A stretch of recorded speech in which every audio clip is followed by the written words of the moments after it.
CBSE class 9th के history book से हम लोग 3rd चैप्टर कर रहे हैं, Nazism and the rise of Hitler. इसकी ये 8वीं क्लास है और इस 8वीं क्लास में हम लोग जो टॉपिक करने जा रहे हैं उस टॉपिक का नाम है the Nazi cult of motherhood. इसकी मीनिंग हो गई माओ के बारे में या मातृत्व की नाथसी सोच, माँ के बारे में या औरतों के बारे में नाथसी विचारधारा क्या थी। इस टॉपिक में हम लोग इसी बात का डिस्कस करेंगे। तो चलिए हम लोग लाइन बाय लाइन समझें कि क्या कह रहा है ये topic. Children in Nazi Germany were repeatedly told that women were radically different from men. The fight for equal rights for men and women that had become part of democratic struggles everywhere was wrong and it would destroy society. तो Nazi Germany में बच्चों को ये बार बार बताया जाता था कि औरतें जो हैं वो बुनियादी तौर पर मर्दों से अलग हैं।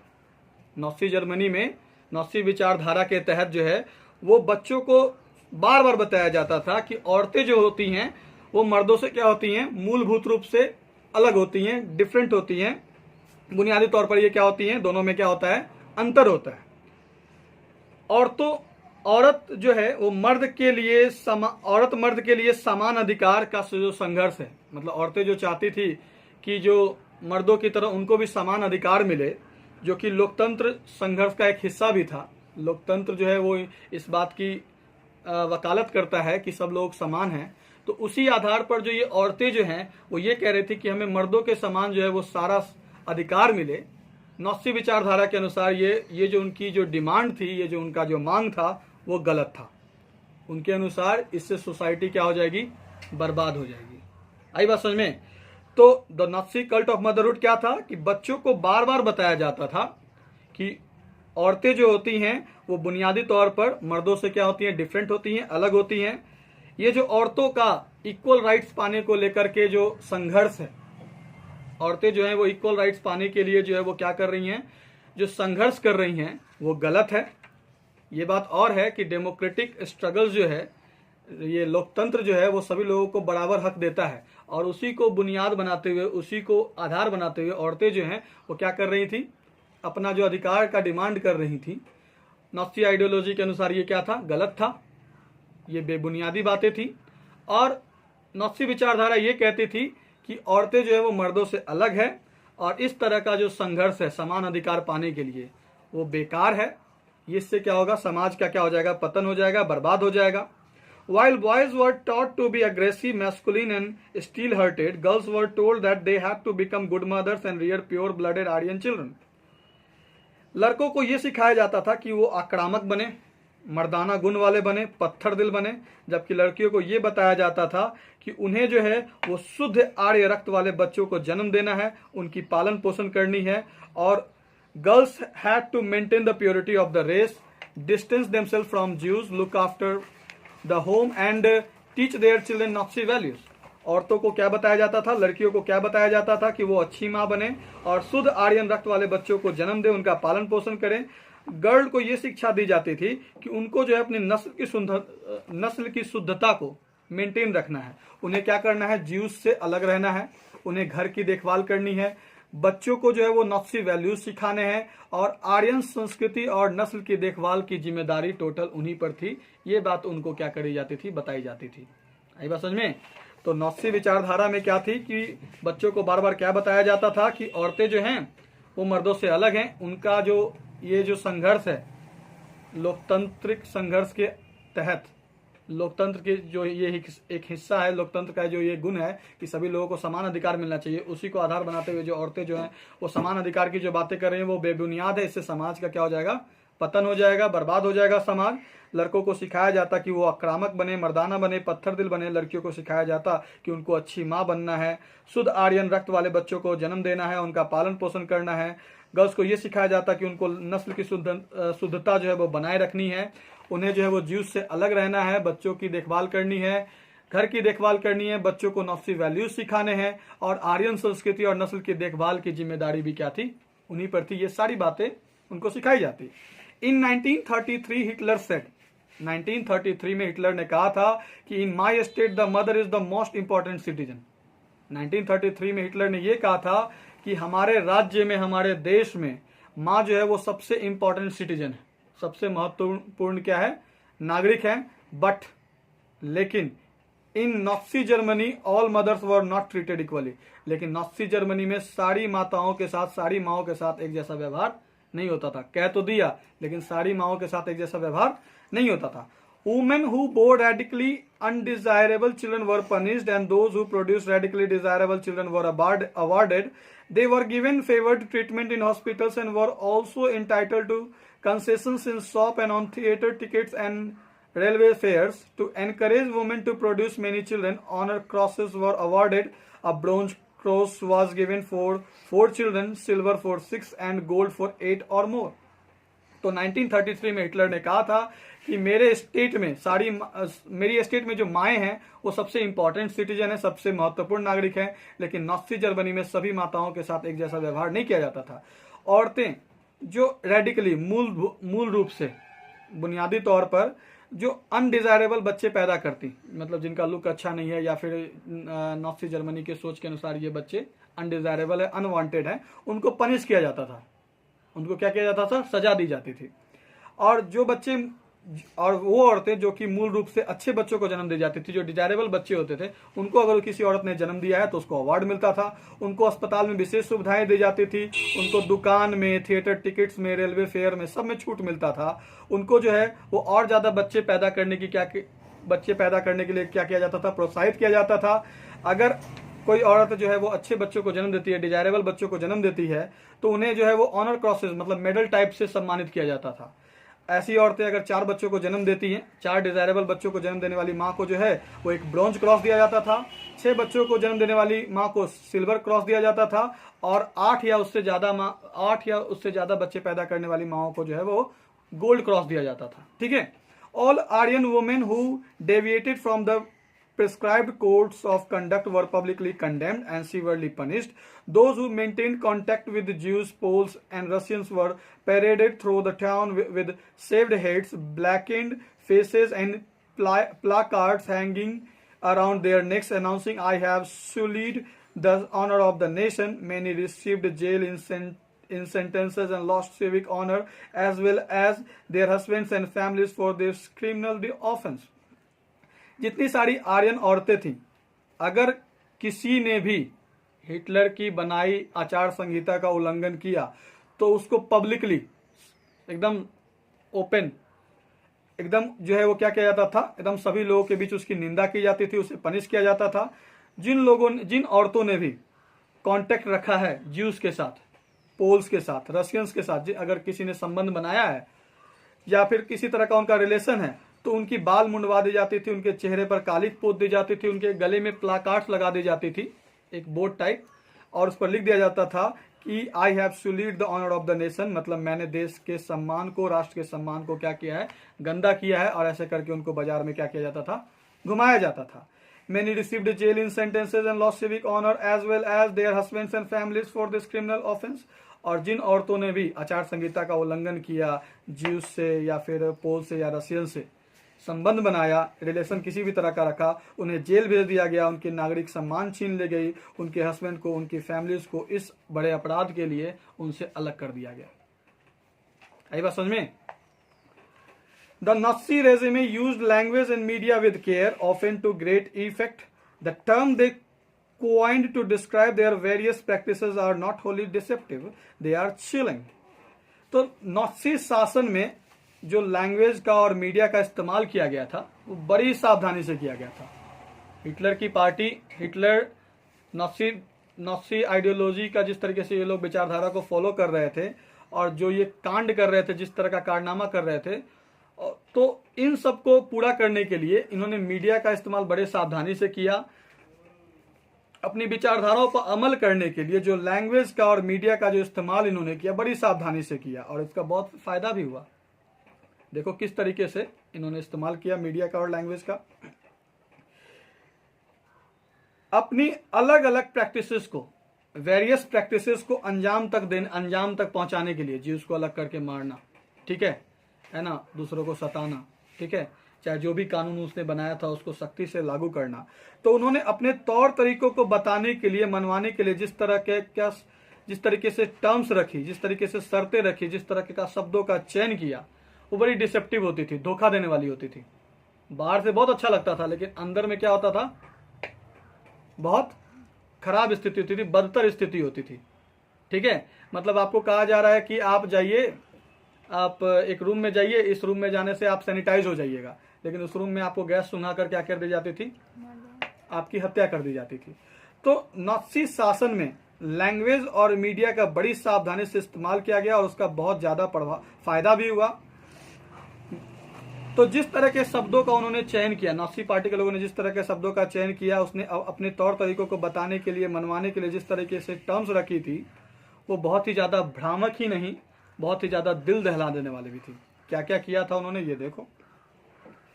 नाज़ीज नेवर यूज द वर्ड्स किल और murder in their official communication. अगर ज्यूस को मारना है, किसी को भी, किसी की भी हत्या करनी है, तो नाज़ीज ने अपनी ऑफिशियल बातचीत में कभी भी किल या मर्डर जैसे शब्दों का प्रयोग नहीं किया।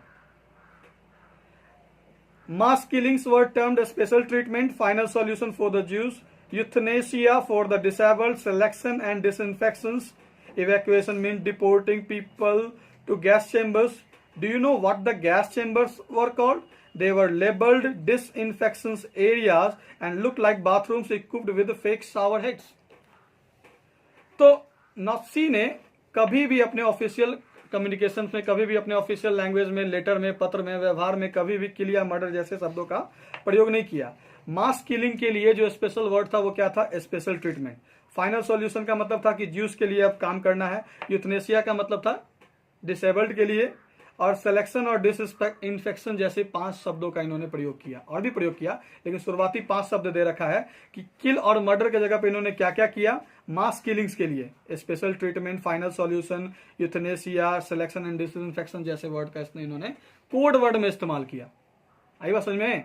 उन्होंने किल और मर्डर जैसा वर्ड का इस्तेमाल न करके इन शब्दों का इस्तेमाल किया। कौन कौन से शब्दों का? मास किलिंग के लिए कौन कौन से शब्दों का इस्तेमाल किया? Special treatment, final solution, euthanasia, selection and disinfection. Evacuation का मतलब होता था कि लोगों को गैस चैम्बर तक ले जाइए। इवैक्यूएशन का मतलब क्या होता था कि लोगों को गैस चैम्बर तक ले जाइए। आपको पता है गैस चैम्बर का क्या नाम था, क्या लेवल होता था उस पर? गैस चैम्बर का नाम होता था डिसइंफेक्शन एरिया। डिसइंफेक्शन एरिया मतलब उस गैस मतलब ये नहीं कि ये आपको मारने का मशीन है, ये मारने का रूम है, इसमें आपको गैस दिया जाएगा, ऐसा कोई नाम नहीं होता था। नाम क्या होता था? डिसइंफेक्शन एरिया, मतलब संक्रमण मुक्त क्षेत्र।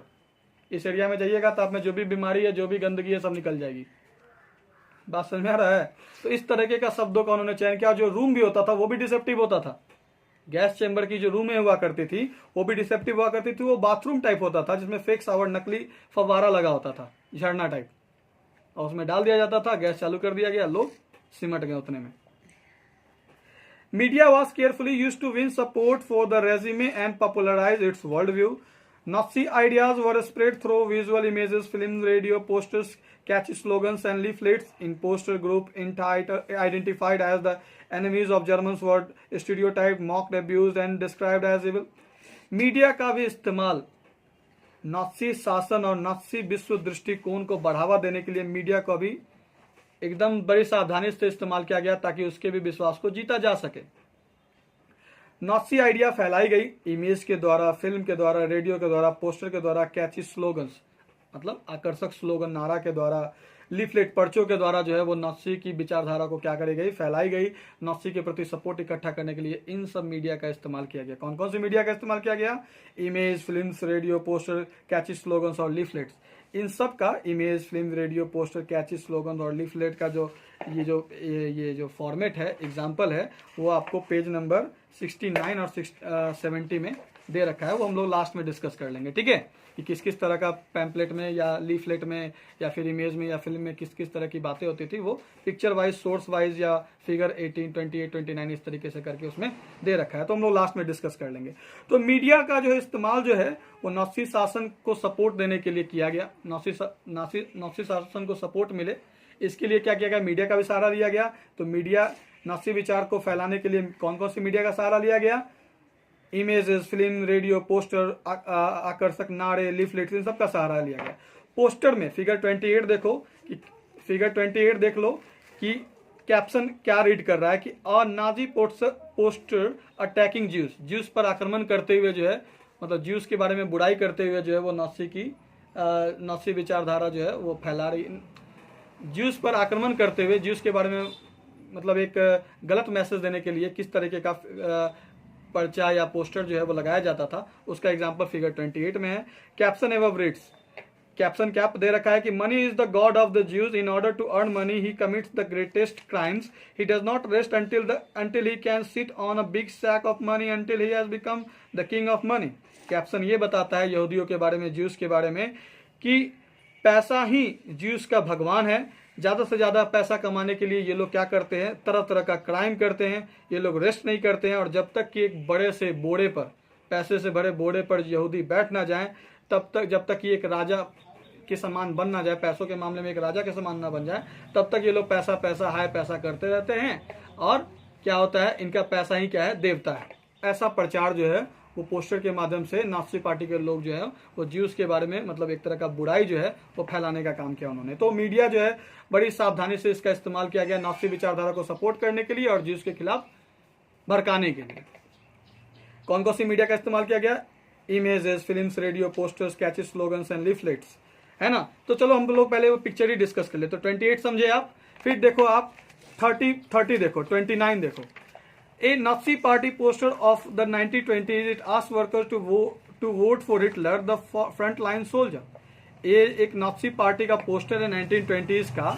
इसमें हिटलर को जो है वो आगे मोर्चे पर, युद्ध के सबसे आगे में एक बड़ा सिपाही के तौर पर इसको प्रेजेंट किया गया है। हिटलर जो है ऐसे बताया गया इस पोस्टर में, हिटलर एक सिपाही की तरह अपने देश को बचाने के लिए, आपकी रक्षा के लिए लड़ रहा है, आप हिटलर को वोट कीजिए, हिटलर का सपोर्ट कीजिए। इस तरह का हिटलर के सपोर्ट में जो है वो पोस्टर, बैनर, ये सब छपने लगा।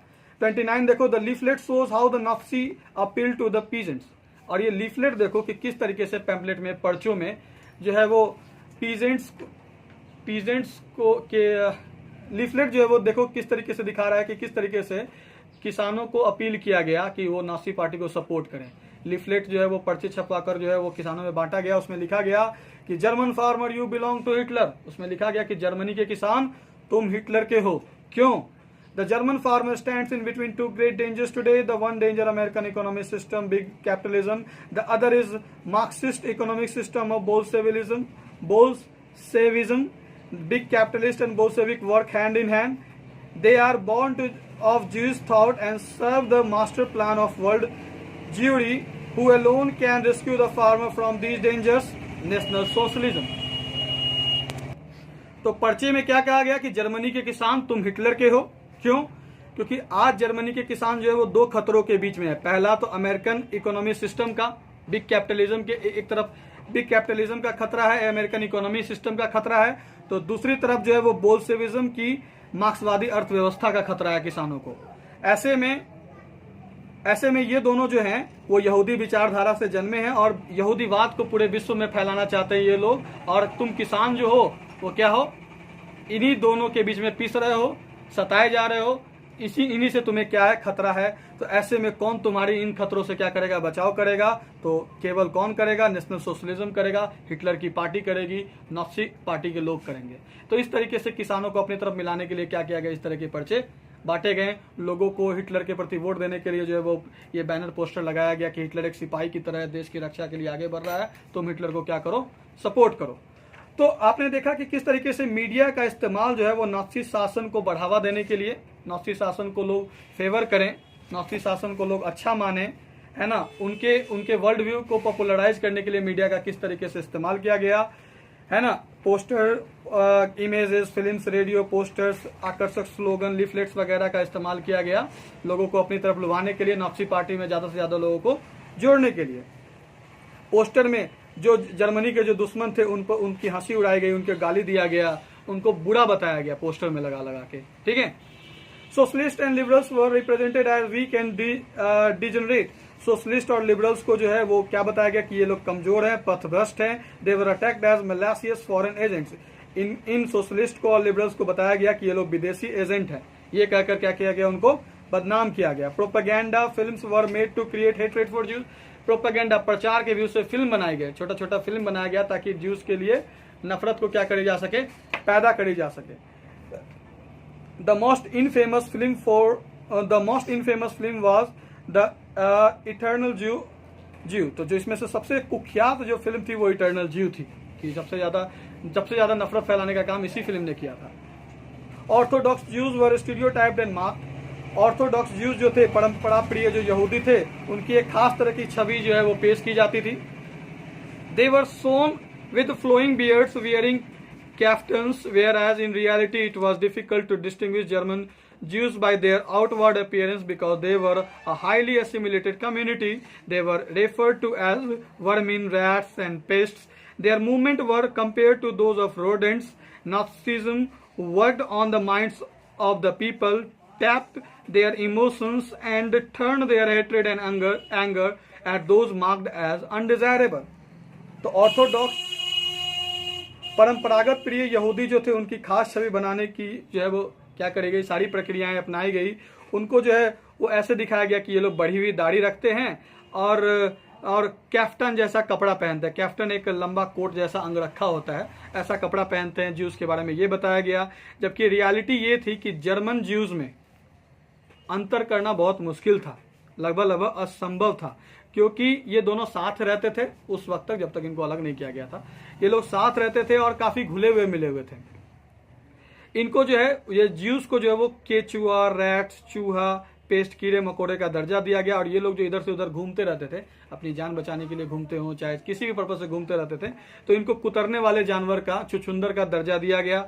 नात्सिज्म ने जो है उन लोगों की माइंड पर काम किया, उनकी भावनाएं जो है वो उनकी भावनाओं को भी प्रभावित किया और मतलब इस तरीके से उन्होंने काम किया ताकि वो लोग अनडिजायरेबल जो लोग हैं, ज्यूज हैं, जिप्सीज हैं, इनके प्रति क्या कर सके, ये लोग नफरत कर सके। ऐसा काम नाज़ी पार्टीज ने किया।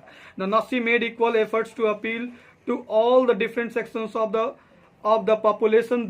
They sought to win their support by suggesting that Nazi alone could solve all their problems.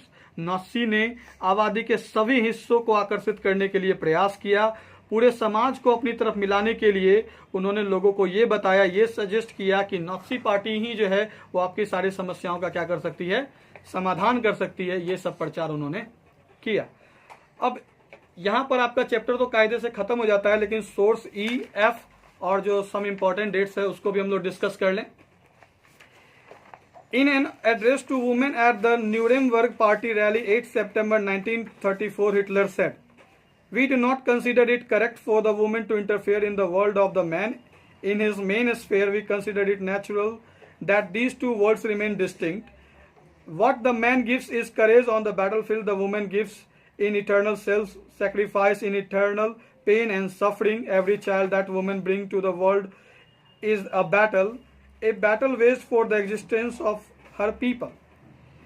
अब औरत मर्द के बीच में क्या डिफरेंस था उसको हिटलर ने अपने शब्दों में बताने की कोशिश करी है कि एक बार की बात है, 8 सितंबर 1934 की बात है, न्यूरेमबर्ग में औरतों को संबोधित करते हुए 8 सितंबर 1934 में हिटलर ने कहा था कि हम लोग इसको सही नहीं मानते, औरत जो है वो मर्दों की दुनिया में उनके मुख्य दायरे में आकर हस्तक्षेप करे, हम लोग इसको सही नहीं मानते।